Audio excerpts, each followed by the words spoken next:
Senhoras e senhores, este é o DVP World. Eu sou seu apresentador, Benjamin Lee, e dou as boas-vindas a bordo do Eastern Express. Agora, a Rússia não está apenas caminhando para uma ditadura, está reconstruindo uma, tijolo por tijolo. A polícia secreta de Moscou está construindo novas prisões, novos sistemas de transporte e revivendo toda a arquitetura soviética de repressão. O império prisional do FSB está de volta e, desta vez, eles estão se preparando para prisões em massa numa escala que não se via há décadas.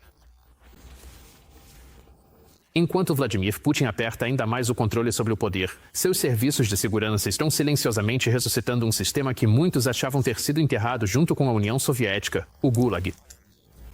Desta vez, vamos dissecar o retorno da Rússia à era do Gulag e a máquina aterrorizante que está voltando à vida sem alarde. Então, sem mais delongas, vamos conferir nosso último relatório para saber mais. A Duma Estatal da Rússia está analisando um projeto de lei polêmico que permitiria ao Serviço Federal de Segurança operar seus próprios centros de detenção para pessoas acusadas de traição, espionagem, terrorismo e extremismo. Ativistas de direitos humanos alertam que essa medida pode restringir severamente o acesso legal e a supervisão judicial, ecoando práticas de instituições da era soviética como a NKVD e a KGB. O deputado Andrei Kartapolo, um dos principais defensores do projeto, insiste que o sistema continuará transparente sob supervisão judicial. No entanto, críticos argumentam que o FSB, que não presta contas a órgãos públicos ou jurídicos, poderia usar esses centros para deter prisioneiros políticos com pouca fiscalização externa. O ativista Ivan Stachin, ex-prisioneiro político, teme que a mudança normalize restrições a advogados, buscas ilegais e apreensão de documentos.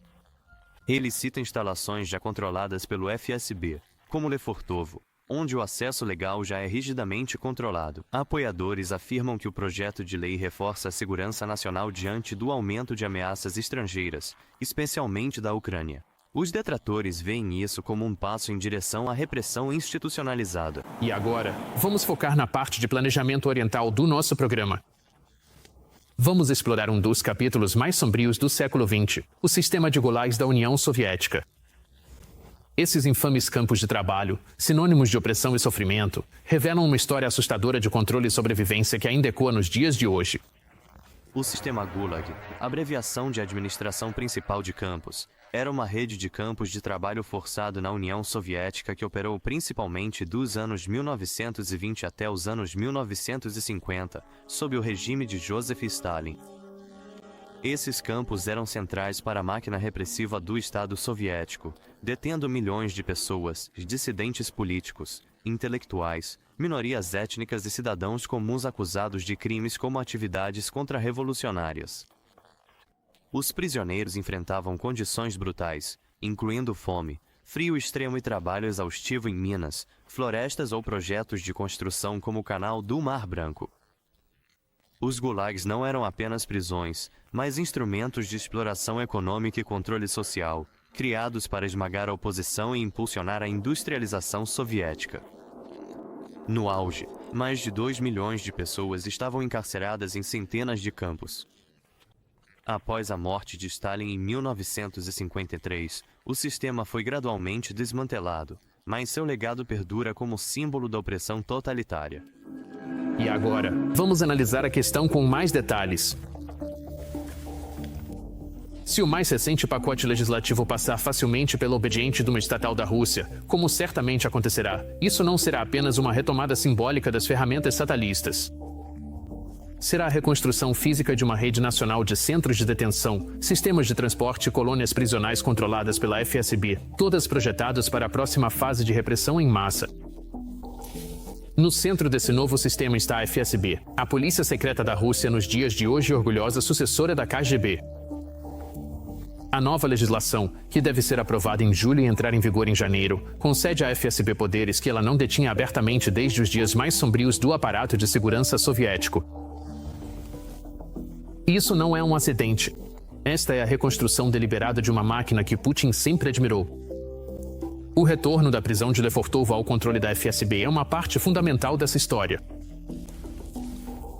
A infame instalação, com seus corredores frios e design de 5 alas, tem sido a casa dos horrores de Moscou desde os tempos czaristas.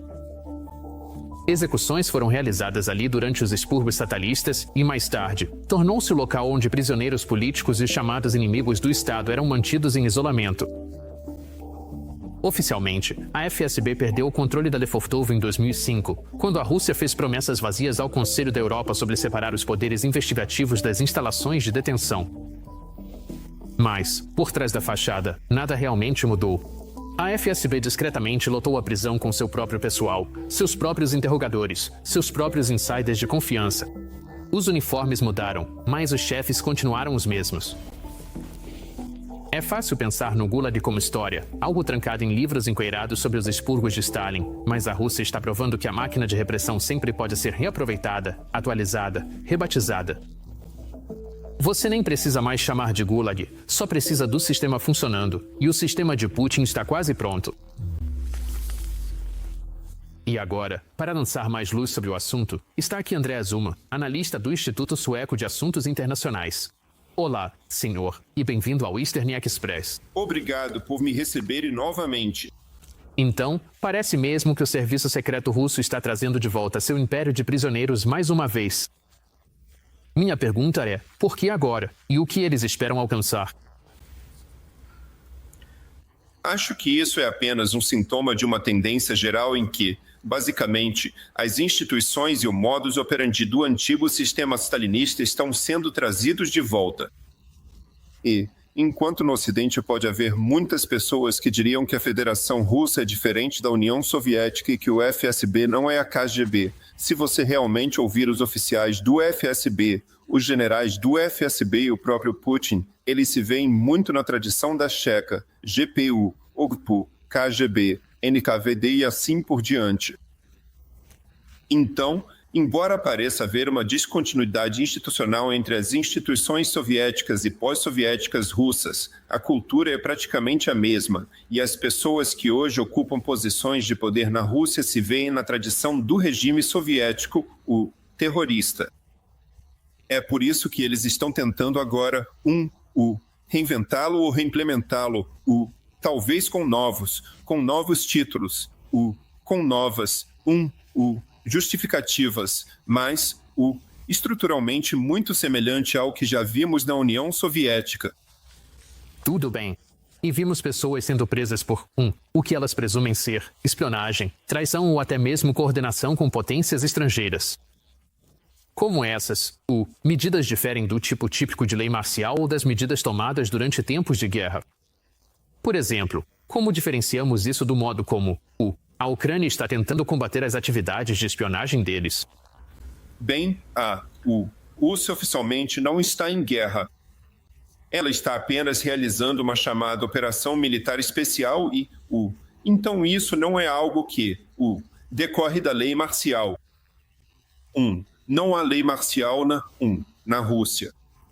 Acho que a principal motivação para a Rússia fazer isso é que com a anexação dos territórios ucranianos, o número daqueles que são suspeitos de serem contra o Estado russo aumentou e as exigências sobre o Estado russo, em termos de reprimir a dissidência aumentaram, e é por isso que o Estado agora está, ele mesmo, se adaptando a essa nova situação e talvez também se preparando para anexar mais territórios.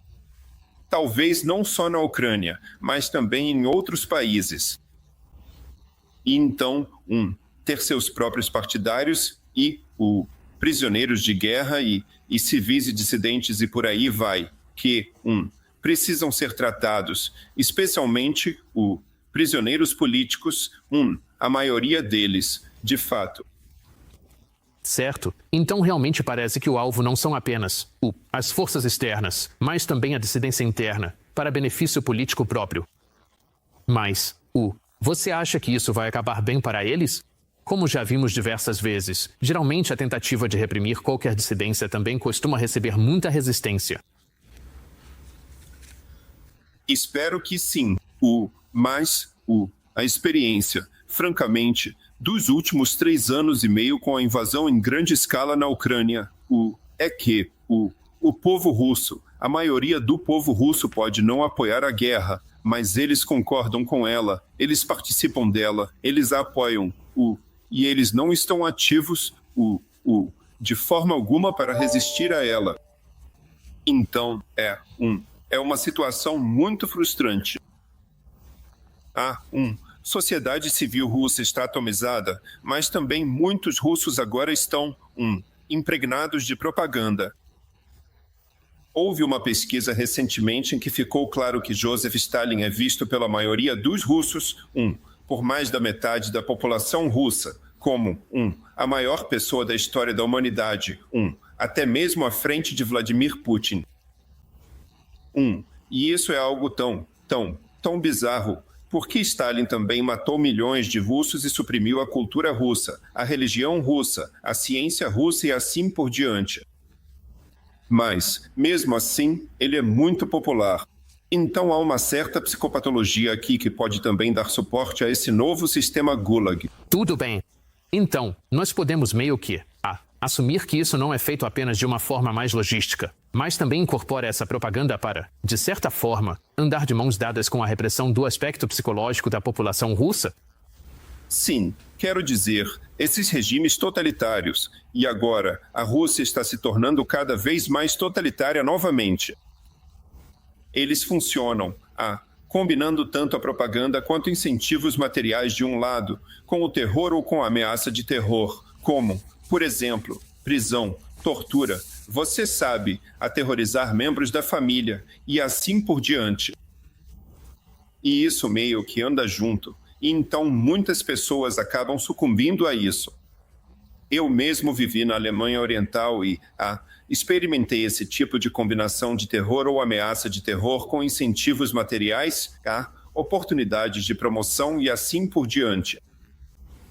E essa nova estrutura, essa nova rede que foi criada especialmente para o FSB, aparentemente vai ser uma parte central desse novo sistema de fato totalitário que a Rússia está agora construindo. Realmente soa muito assustador. E ao observar o fato de que eles estão construindo novos complexos, isso também mostra que essas prisões em massa vão acontecer em uma escala que o sistema atual simplesmente não consegue suportar. Como isso vai impactar a sociedade de forma mais ampla com toda essa mudança de dinâmica e quantas pessoas vão acabar sendo processadas? Bem, quer dizer, de fato, o que eu chamaria disso é, que se isso for implementado, vai ser um sistema de campos de concentração que vai, de certa forma, funcionar em paralelo ao sistema prisional tradicional e isso vai criar uma nova estrutura que vai lembrar não só o sistema stalinista, mas também o sistema nazista. E que está sendo especialmente criado para lidar com a dissidência política, e também para prender os vários, ucranianos e chechenos e outras pessoas que são reprimidas pela Rússia. E, para então ter esse basicamente sistema prisional especial para prisioneiros políticos. Então, a Rússia está mudando, não só, em seus assuntos internos e não só em seus assuntos externos, mas também em seus assuntos internos, mas também em sua estrutura, na estrutura do Estado.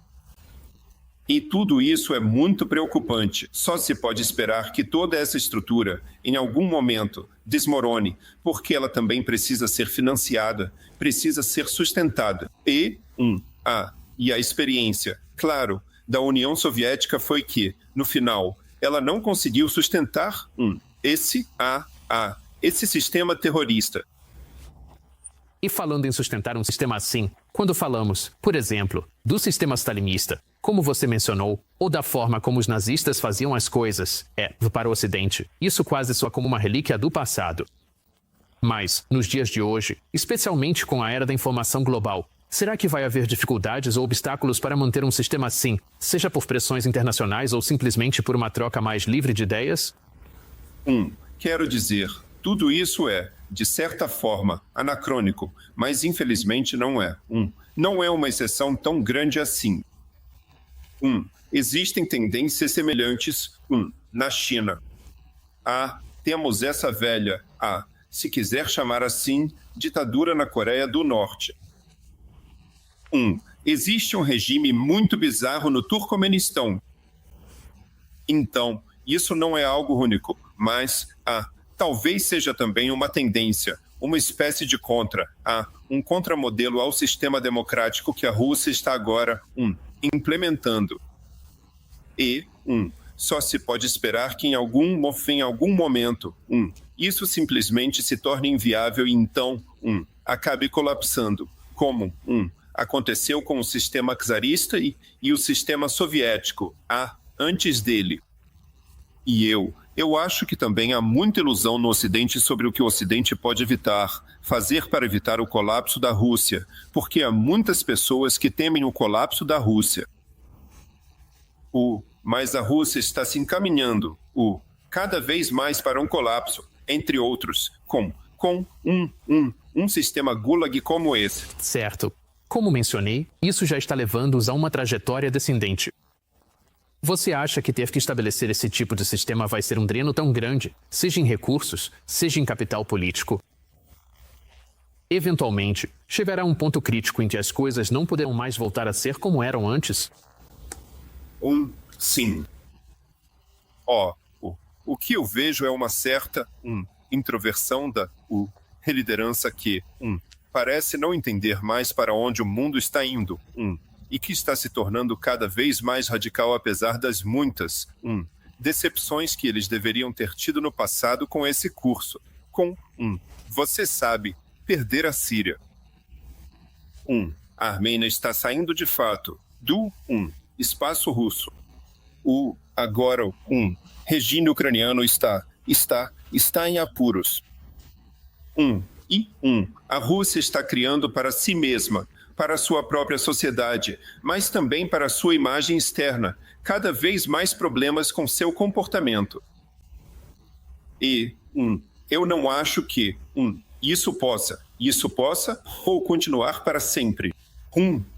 O exemplo da Coreia do Norte, de certa forma, é talvez um aviso de que isso pode continuar por muito tempo. Mas eu ainda faria uma distinção decisiva entre a sociedade russa e a sociedade norte-coreana e espero que em algum momento, tudo isso mude. Tudo bem. Muito obrigado pela sua contribuição e percepção, por nos ajudar a desvendar tudo isso. E mais uma vez, obrigado por estar conosco no Eastern Express. Agradeço.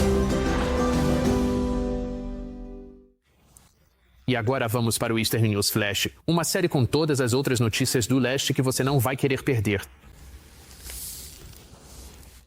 Mais notícias para os soldados russos que têm dificuldades com a disciplina militar nas linhas de frente ucranianas. O presidente Vladimir Putin assinou um decreto concedendo aos comandantes militares da linha de frente a autoridade para prender soldados sem aprovação judicial. O presidente Putin autorizou os comandantes de unidades em zonas de combate a deter soldados por até 10 dias sem decisão judicial. Esse decreto, assinado no 4º ano da invasão da Ucrânia, permite prisões em locais improvisados de detenção conhecidos como casas de guarda, instalações que haviam sido abolidas em 2002, mas que foram reativadas nos últimos anos para uso em campo. Agora, os comandantes podem conduzir investigações internas e impor medidas disciplinares em até 2 dias, sem precisar recorrer a tribunais militares distantes. O Ministério da Defesa argumentou que transportar soldados até os tribunais prejudica as operações e sobrecarrega os recursos. As infrações que podem levar à detenção incluem ausências não autorizadas, uso de substâncias e até mesmo o uso de smartphones fora do serviço, uma prática proibida por legislação aprovada em julho de 2024, depois que soldados usaram os aparelhos para documentar abusos e a falta de equipamentos. As tensões estão à flor da pele na Armênia, enquanto o primeiro-ministro Nikol Pashinyan entra em confronto com a poderosa Igreja Apostólica em meio a alegações de uma tentativa de golpe frustrada. A prisão do arcebispo Bagrag Velstania, líder do movimento de protesto Luta Sagrada, causou um grande impacto em todo o país. A crise política e religiosa da Armênia se agravou dramaticamente quando o Serviço de Segurança Nacional prendeu o arcebispo Bagrag Velstania, acusando-o de planejar um golpe de Estado. Velstania, um clérigo sênior e fundador do movimento Luta Sagrada, é acusado de liderar um grupo criminoso que preparava atos terroristas para tomar o poder durante um período de instabilidade nacional. As autoridades afirmam que o grupo havia mapeado Yerevan e acumulado milhares de artefatos incendiários. A repressão ocorre após meses de tensão crescente entre o primeiro-ministro Nikol Pashinyan e a Igreja Apostólica Armênia, a qual ele acusa de ter ligações com o antigo regime. O movimento de Gaustânia, surgido em resposta às críticas de Pashinyan à Igreja, tem atraído grandes multidões, exigindo a renúncia do primeiro-ministro. A Rússia introduziu novos regulamentos exigindo o uso da língua russa em determinadas placas públicas. A partir do início do próximo ano, os comerciantes não poderão mais usar placas como Sale, Closed ou Open se os equivalentes em russo não estiverem exibidos. O presidente Vladimir Putin assinou uma lei com o objetivo de reforçar o uso da língua russa na vida pública. A partir de março do ano que vem, placas como Open, Closed e Sale deverão aparecer em russo, sendo que quaisquer traduções deverão corresponder em fonte, tamanho e cor. A lei, introduzida em 2023, era inicialmente mais abrangente, propondo restrições a anúncios publicitários e nomes de marcas, mas enfrentou resistência de empresários e autoridades que a consideraram excessiva e juridicamente falha. Essas disposições acabaram sendo retiradas, restando uma versão mais restrita, focada em avisos e sinalizações voltados ao público. Os infratores estarão sujeitos a multas que variam de 500 a 10 mil rublos, o equivalente a até $130 americanos, embora a lei isente anúncios publicitários e marcas registradas. E isso é tudo para este episódio do Easter